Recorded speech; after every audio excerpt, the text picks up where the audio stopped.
The studio tonight. Thank you for having me. I'm so happy to be here. So, I'm going to kick it off because, I've been quite excited that you've been coming in today. So, when did you realise a career in music was something that you wanted to chase? Oh God, it was probably about 2 years ago, because I was more in the acting world and stuff like that. I mean, I was in the music world too. I did a lot of musical theater, like West End stuff. Okay. That was my career. Oh, that wow. was my bread and butter. And I went into the studio one day, I started writing, and I was like, oh my God, this feels so right. Yeah. And it was like, just fulfilled my soul, and I could take my sleeping bag, I could sleep in the studio, so I knew this is where I needed to be. And it just kind of snowballed, and everything has just been crazy since I started 2 years ago. Yeah. So that was your main kick. That was my main kick. Yeah. But I've always sung. I've been singing for my entire life. So yeah. What singer? And what is it that you love about music? Oh my! I love that music is universal. You know, you don't have to speak the same language, but you can just sometimes tell, from the emotion of the song, it can hit and relate to people no matter what. There's some people who from in Asia who don't speak English, but then they'll know all the words to a song in English, and then it's just incredible. It's incredible. Because I even listen to a lot of instrumentals, which haven't even got any lyrics, but because it can relate to so many people, even with just no lyrics sometimes. Yeah, that's it. It's just the emotional connection that people have to music. I definitely agree. And how best would you describe yourself as an artist? And the name HunnyB, where did it come from? Well, Melissa, I'm not Greek, but Melissa in Greek means honeybee. So I was like, should I be Melissa Vasey? Okay. Which is, and then I was like, I don't know, I kind of want something a little bit more swaggish, and so HunnyB still meant Melissa, but it was something different. That is cool. So that's where it came from. And as an artist, I don't know, it's hard because I try not to be, I don't want to be pigeonholed as an artist, you know what I mean? But my style is pop with a mixture of R&B.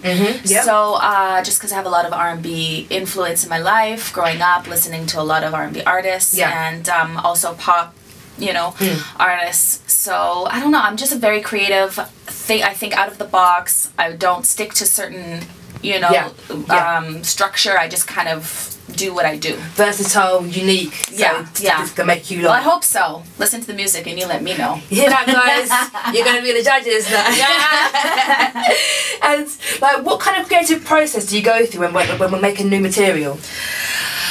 Oh, usually I'm the type of person that likes to feel a beat first. So I'll go with the beat first, and if it moves me and I can hear the song almost right away, then I know I need to write to that. And then the lyrics and the whole idea for the song comes through how I feel emotionally with the actual instrumental that we were talking about before. So that's kind of where my creative. It's only a couple times where I've actually been on the piano and I've done. I've already had the lyrics and the concept in mind first, and then gone with the and then kind of build the music around it, but that's very rare. Okay, that is cool, because it's true, because if you start writing and then you hear the beat, sometimes you just can't connect with it. You can't connect with it, so the music definitely moves me and moves the direction of the song, Gets you hyped up. Even when it's slow, it gets you hyped up. That's it. You get so excited too, right? I write and I'm just like, oh my gosh, this is coming out. It's incredible what comes out of you, it really is. That's the magic of music. And how difficult would you say it is to make a name for yourself in this industry? Because I don't know if it's getting easier or harder. What do you think? No, it's hard. It's hard. It's a struggle. I mean, how many thousands of people are trying to be, or hundreds of thousands of people are trying to be artists these days. Everybody wants to be an artist. And it's really about networking. I mean, you have to have the talent, of course, but you really have to also have the hustle. And the game. Oh yes, the You grind. have to have the grind, because it's that determination that's going to get you to the next step and through that door that you need to go through to build your career to the level that it needs to be for you to be successful enough to do this for a living.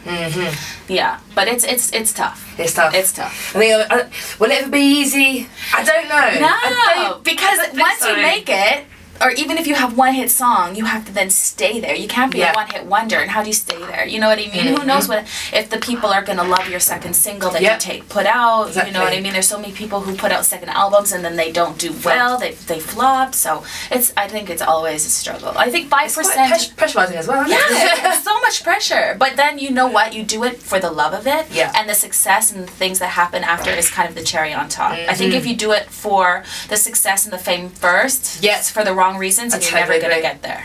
It's very true. I definitely agree with that, because without the passion, nothing is going to come out as good as you want it to. That's it. And so sometimes, like, I know artists that have lost that passion and then they just stop altogether. Yeah. So that's when I think passion's got to be there, like 100%. It's got to be that. Well, you know, sorry, I know you have questions, but I don't know if you guys.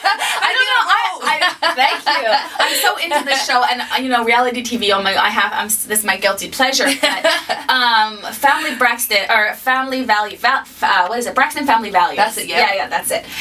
Toni Braxton on that show. You know, there was an episode where she went to Babyface, and she was like, I don't want to do music anymore. I've lost the fun of it. I've lost the passion for it. And you know, she is just so good. Incredible. Like, I cannot have her stop doing music, you know?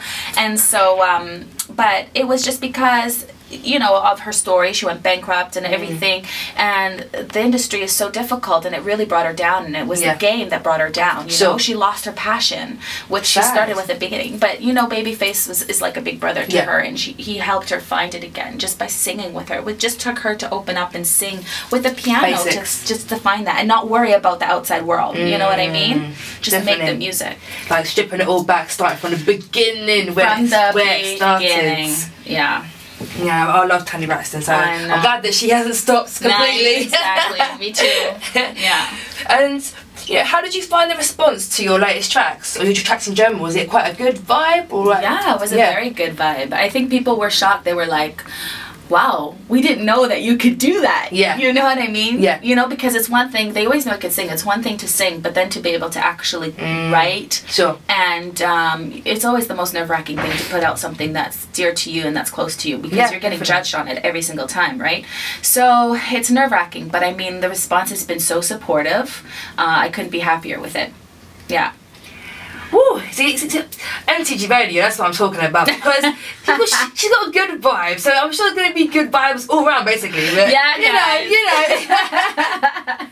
And what can you tell us about your past and forthcoming projects, EPs, mixtapes? Yeah, so my most recent EP, Dreaming is Believing, just launched in October. It's doing really, really, really well, and you're going to be playing 2 songs off of that. One is a single, the other one is exclusive to the EP. Sure. The single with Joe Budden and My City. And yeah, I'm very excited. I'm just promoting this EP right now, working on new music, releasing some singles. Nice. I released a new single, My Friend, which was a free download about 3 weeks ago. And then I have a new single called Falling that we're aiming to release in the next few weeks. That's also going to be like a free download just for my fans, just to keep music coming and pumping it out, right? And I don't know, but Fallen, I'm struggling with that one, because I actually hear Ellie Henderson on that track, and I really want to get that track to her people. So if anybody knows her people, please contact us, either Miss Dolly or myself, and let me know, because I think she'd be perfect on it. But we'll see. I'll struggle because it's such a good song that I kind of want to release it myself. Anyone, we'll please. We'll see. It would be incredible. But, yeah, and then we also have. I just got back from Namibia.